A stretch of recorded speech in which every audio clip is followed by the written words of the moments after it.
குஜராத்தில் ரயில் என்ஜின் உற்பத்தி ஆலையை பிரதமர் மோடி திறந்து வைத்தார். பிரதமர் மோடி 2 நாட்கள் பயணமாக குஜராத் சென்றுள்ள நிலையில் ரூபாய் 82,950 கோடி மதிப்பிலான பல்வேறு திட்டங்களை இன்று தொடங்கி வைக்கிறார். அதன் ஒரு பகுதியாக தாகூர் நகரில் ரயில் என்ஜின் உற்பத்தி தொழிற்சாலையை திறந்து வைத்து நாட்டுக்கு அர்ப்பணித்தார்.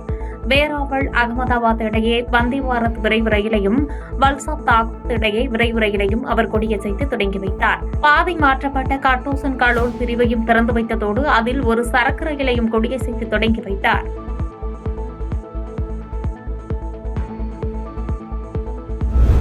இந்திய நாட்டில் கொரோனா பாதிப்பு 1000-ஐ தாண்டியுள்ள நிலையில் மாநில வாரியாக கொரோனா பாதிப்பு எண்ணிக்கை பற்றிய விவரம் வெளியாகியுள்ளது.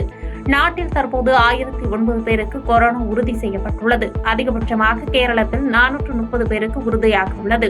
தொடர்ந்து மகாராஷ்டிரத்தில் 209 பேர், டெல்லியில் 104 பேர், குஜராத்தில் 83 பேர், தமிழ்நாட்டில் 69 பேர், கர்நாடகத்தில் 47 பேர், உத்தரப்பிரதேசத்தில் 15 பேர், ராஜஸ்தானில் 13 பேர், மேற்கு வங்கத்தில் 12 பேர், ஹரியானா புதுச்சேரியில் தலா 9, ஆந்திரத்தில் 4, மத்திய பிரதேசத்தில் 2, சத்தீஸ்கர், கோவா, தெலுங்கானாவில் தலா ஒருவர் என மொத்தம் 1009 பேர் கொரோனாவுக்கு சிகிச்சை பெற்று வருகின்றனர். மேலும் கேரளத்தில் 2 பேர், மகாராஷ்டிரத்தில் 4 பேர், கர்நாடகத்தில் ஒருவர் கொரோனா பாதிப்பால் இறந்துள்ளதாகவும் தகவல் வெளியாகியுள்ளது.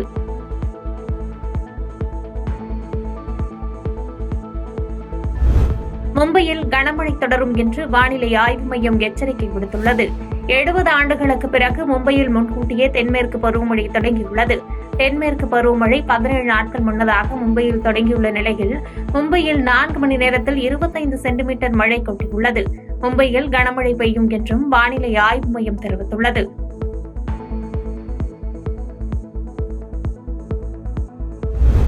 ஐபோன்கள் தயாரிப்பில் ஈடுபடும் ஆப்பிள் நிறுவனம் மட்டுமின்றி சாம்சங் உட்பட எந்த நிறுவனமாயினும் அமெரிக்காவில் மின்னணு சாதனங்களை தயாரிக்காமல் விற்பனை மட்டும் செய்தால் 25% வரி விதிக்கப்படும் என்று அந்நாட்டு அதிபர் டொனால்டு டிரம்ப் தெரிவித்துள்ளார். சாம்சங் நிறுவனம் சீனாவில் உற்பத்தியை நிறுத்தி பல ஆண்டுகள் ஆன நிலையிலும் அமெரிக்காவில் விற்பனை செய்யும் கைபேசிகளை அந்நாட்டில் தயாரிக்கவில்லை என்ற அடிப்படையில் சாம்சங் நிறுவனத்திற்கு இறக்குமதி வரி விதிக்க வாய்ப்புள்ளது. தற்போது சாம்சங் நிறுவனம் தென்கொரியா, வியட்நாம், இந்தியா, பிரேசில் ஆகிய நாடுகளில் கைபேசிகளை தயாரித்து வருகிறது. இதையடுத்து அமேசான், வால்மார்ட், ஆப்பிள் ஆகிய நிறுவனங்களின் வரிசையில் டிரம்பின் இறக்குமதி வரி எச்சரிக்கை பட்டியலில் சிக்கியுள்ள நிறுவனங்களில் சாம்சங்கும் இணைந்துள்ளது.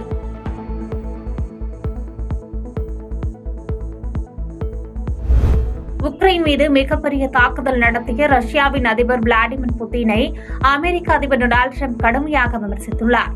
கடந்த 3 ஆண்டுகளில் இல்லாத அளவுக்கு உக்ரைன் நாட்டை குறிவைத்து 298 ட்ரோன்கள், 69 ஏவுகணைகள் என மொத்தம் 367 ஆயுதங்கள் மூலம் மிகப்பெரும் வான்வழி தாக்குதலை ரஷ்யா நடத்தியுள்ளது. இதில் 3 குழந்தைகள் உட்பட மொத்தம் 12 பேர் உயிரிழந்ததாகவும் பலர் படுகாயமடைந்ததாகவும் உக்ரைன் அதிகாரிகள் தெரிவித்தனர். ரஷ்யாவின் தாக்குதலுக்கு கண்டனம் தெரிவித்துள்ள அமெரிக்க அதிபர் டிரம்ப், புதினுடன் தனக்கு எப்போதும் நல்ல உறவு உள்ளது. ஆனால் அவருக்கு ஏதோ ஆகிவிட்டது. அவர் முற்றிலும் முட்டாள்தனமாக செயல்படுகிறார். அவர் உக்ரைனின் ஒரு பகுதியை மட்டும் கைப்பற்ற விரும்பவில்லை, முழு உக்ரைனையும் விரும்புவதாக தான் இப்போது கூறி வருகிறேன். ஒருவேளை உண்மை என்றால் அது ரஷ்யாவின் வீழ்ச்சிக்கு வழிவகுக்கும் என்று தெரிவித்துள்ளார்.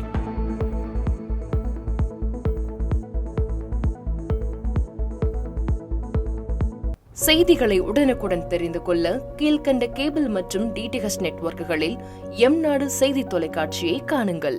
பாதகம் செய்பவரை கண்டால் நாம் பயம் கொள்ளலாகாது பாப்பா.